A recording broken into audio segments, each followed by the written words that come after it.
नुपुर शर्मा के बयान के बाद देश को सुलगाने की बड़ी साजिश रची जा रही है। युवाओं को बरगलाया जा रहा है, भड़काया जा रहा है और नतीजा ये कि शहर शहर हिंसा की आशंका गहराती जा रही है। 3 जून याद कीजिए, उत्तर प्रदेश में कानपुर दंगे का सेंटर था। एक हफ्ते बाद 10 जून को प्रयागराज और अब 17 जून को लेकर भी बड़ा अलर्ट है। ये अलर्ट क्या है और इस अलर्ट को लेकर कितना गंभीर होने की जरूरत है, जानने के लिए चंदन का रुख करते हैं। बिल्कुल अदिति, 17 तारीख को लेकर के उत्तर प्रदेश की लोकल इंटेलिजेंस यूनिट यानी LIU ने यूपी सरकार को एक रिपोर्ट दी है। रिपोर्ट में कहा गया है कि यूपी में शुक्रवार को बड़ी साजिश की आशंका है। 3 और 10 का जैसे आपने बताया हिंसा हुई, अब 17 यानी जो अगला शुक्रवार है पुलिस के लिए फिर से चुनौती बन सकता है, क्योंकि जुमे की नमाज के बाद बड़े प्रदर्शन की तैयारी की जा रही है। LIU ने इसके बारे में बाकायदा इनपुट दिया है। इस दौरान यूपी में फिर से कई जिलों में प्रदर्शन और प्रदर्शन के साथ साथ अशांति फैलाने की साजिश रची जा सकती है और ऐसे में बहुत एहतियात बरतने की जरूरत है, क्योंकि सवाल यही है कि क्या 3 को शुक्रवार को, 10 तारीख को शुक्रवार को और अब 17 तारीख की जो शुक्रवार आने जा रहा है कुछ खतरनाक होने जा रहा है, और क्या इस बार यूपी में हिंसा का सेंटर जो है वो बरेली होगा।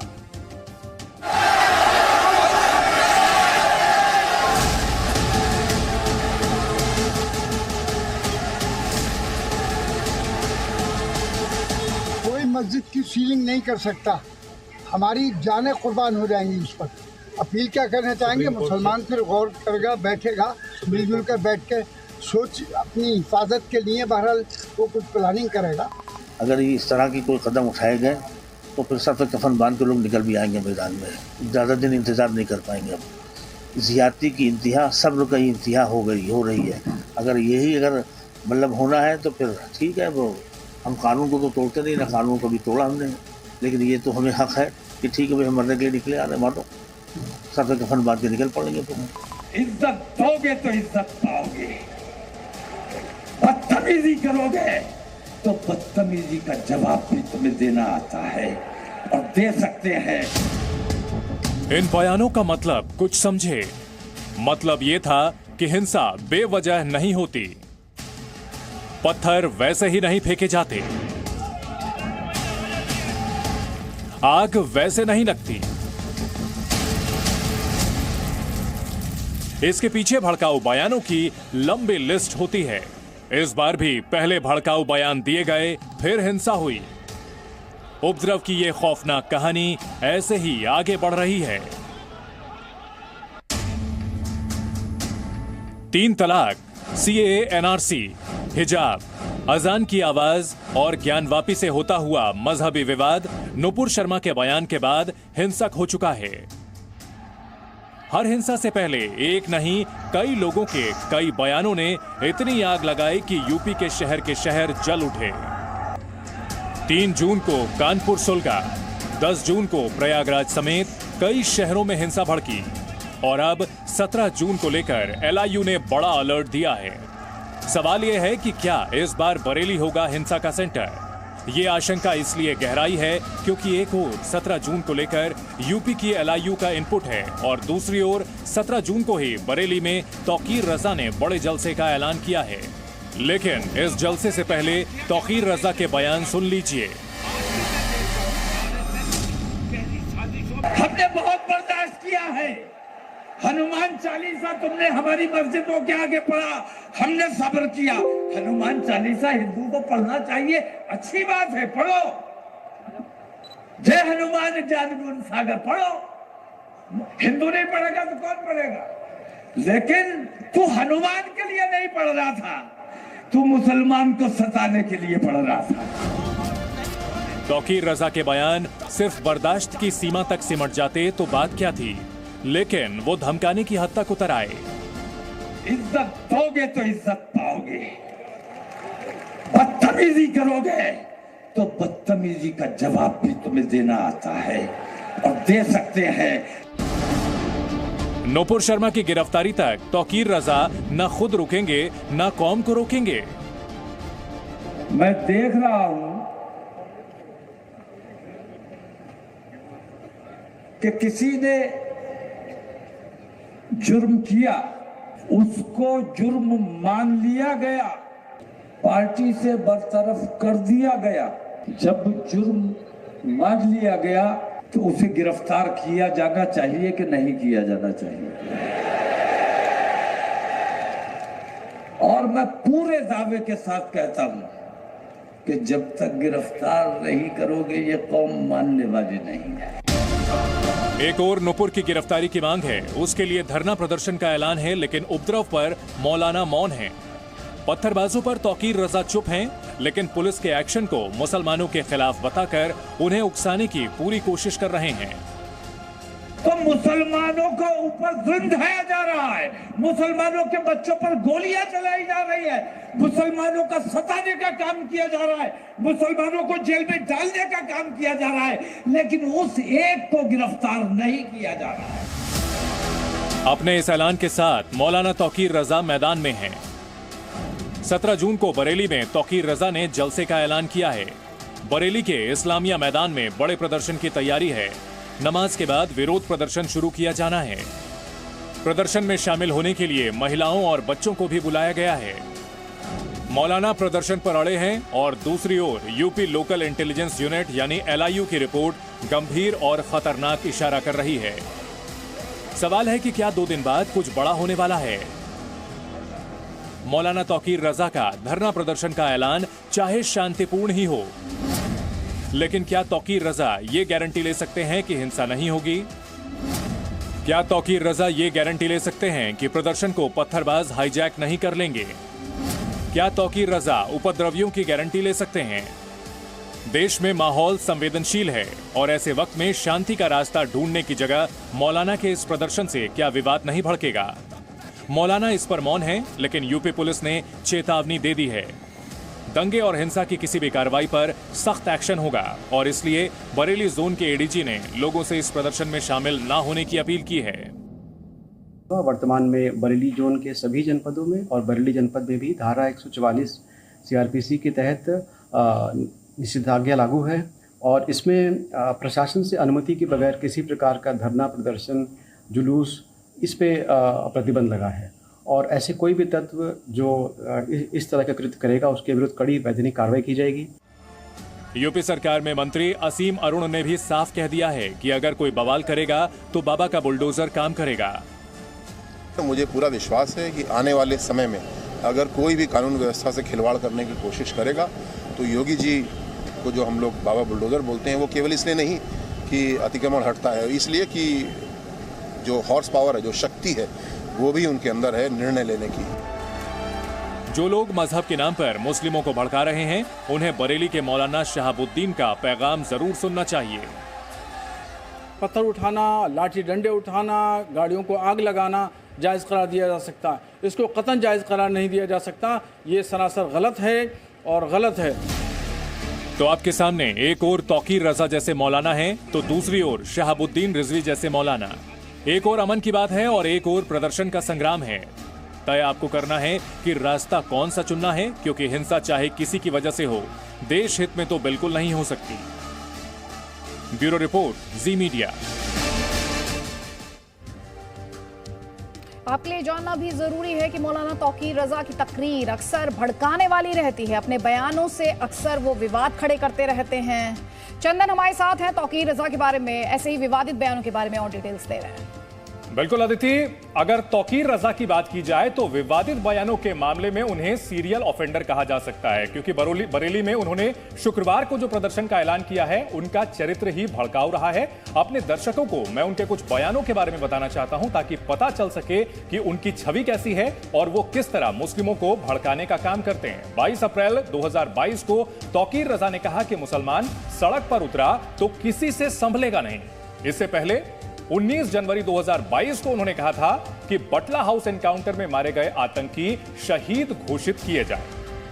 इसके अलावा 7 जनवरी 2022 को उन्होंने तकरीर की कि मुस्लिम नौजवानों ने कानून हाथ में ले लिया तो छिपने की जगह नहीं मिलेगी। एक के बाद एक भड़काऊ बयानों का उनका सिलसिला रहा है। इससे पहले 23 दिसंबर 2021 को CAA कानून पर उन्होंने कहा कि खून की नदियां बह जाएंगी। यही नहीं, साल 2016 में ट्रिपल तलाक को लेकर उठे विवाद के बाद वो बोले थे कि हिंदू धर्म में एक महिला के 5 पति हो सकते हैं। तो इस तरह के बयानबाजी वो लगातार अदिति करते रहे हैं।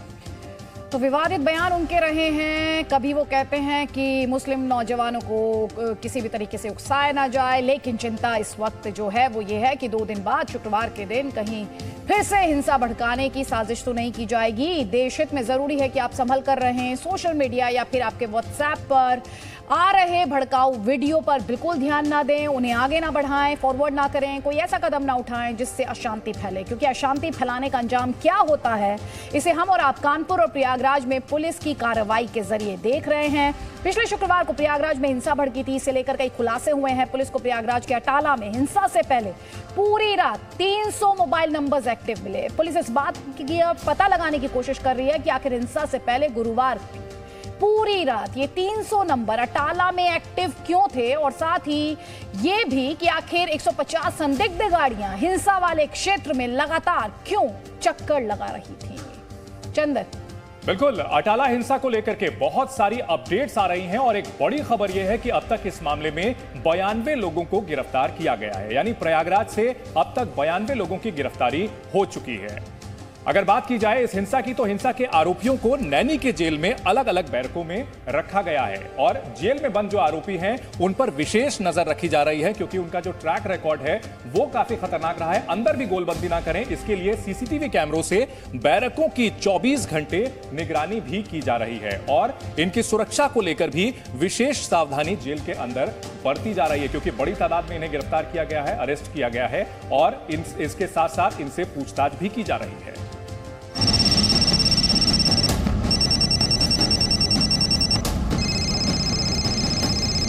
ये वो मोबाइल फोन हैं जो 9 जून की रात यानी हिंसा से पहले की रात प्रयागराज के अटाला में रात भर बजते रहे।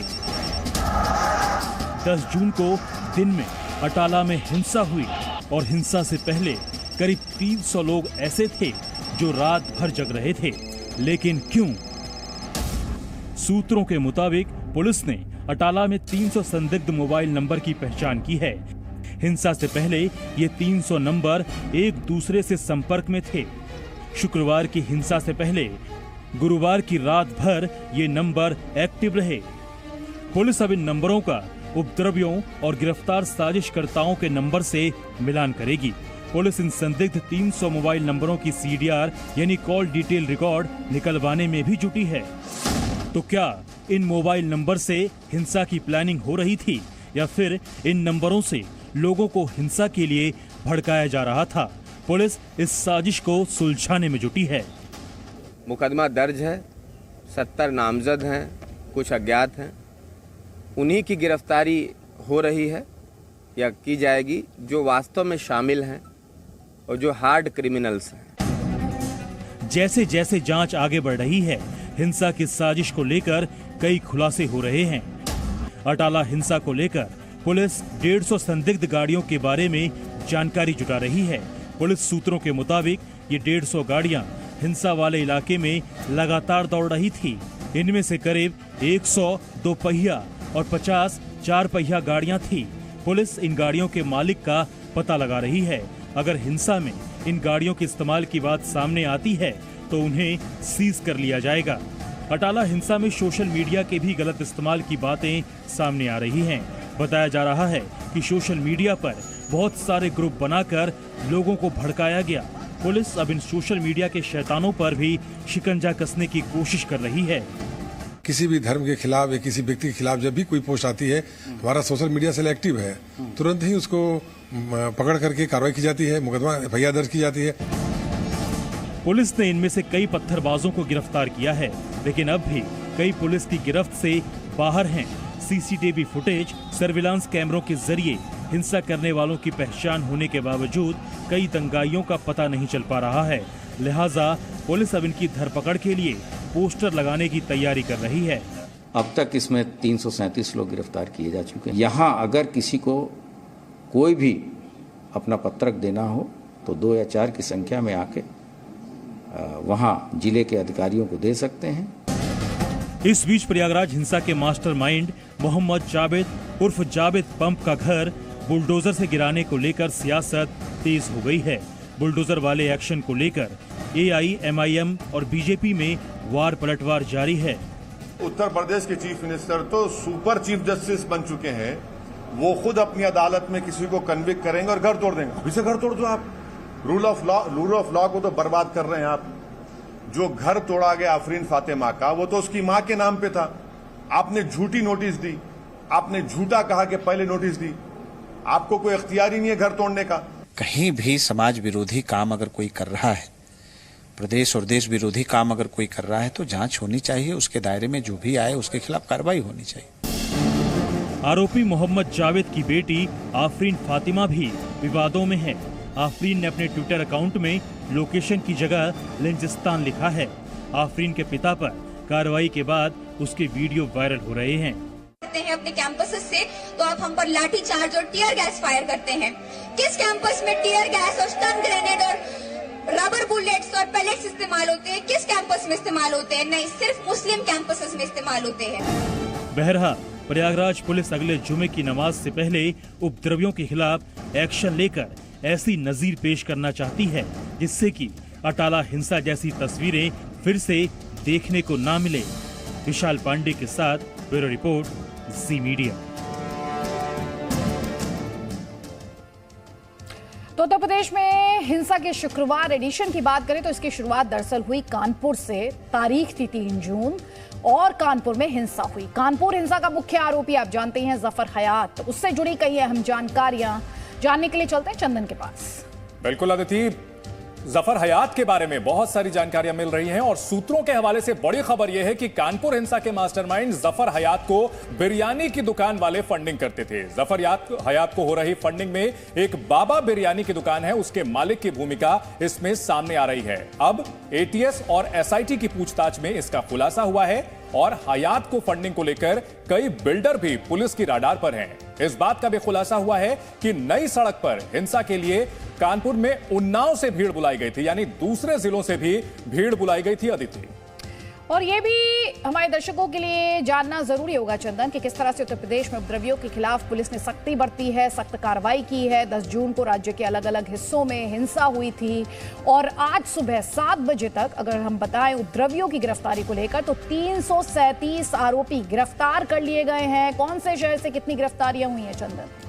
बिल्कुल, अगर गिरफ्तारियों की बात की जाए, इन 337 गिरफ्तारियों में से अकेले प्रयागराज से 92 आरोपियों की गिरफ्तारी की गई है। प्रयागराज, जहां पर अटाला इलाके में जबरदस्त हिंसा हुई थी, यहां से 92 प्रदर्शनकारियों को हिरासत में लिया गया है जिन्होंने हिंसा की है। उपद्रवी सहारनपुर की अगर बात करें तो यहां से 83 लोगों को गिरफ्तार किया गया है। ये वो लोग हैं जिन्होंने पत्थरबाजी की, शहर में आग लगाई। हाथरस से 52 लोगों को पकड़ा गया है। इसके अलावा अन्य जिलों की बात करें तो मुरादाबाद से 40 उपद्रवियों को पकड़ा गया है। दंगाइयों पर लगातार एक्शन जारी है। फिरोजाबाद से 18 लोगों को पकड़ा गया है। इसके अलावा बात करें अंबेडकर नगर से तो 41 आरोपियों को गिरफ्तार किया गया है। यानी पैन यूपी जगह जगह गिरफ्तारियां हो रही हैं। और आपको यह भी बता दें कि यूपी में 10 जून की जो हिंसा हुई है उसको लेकर के अदिति कुल 13 एफआईआर दर्ज की गई है। Presenting B News app available on Google Play and App Store. Download it now.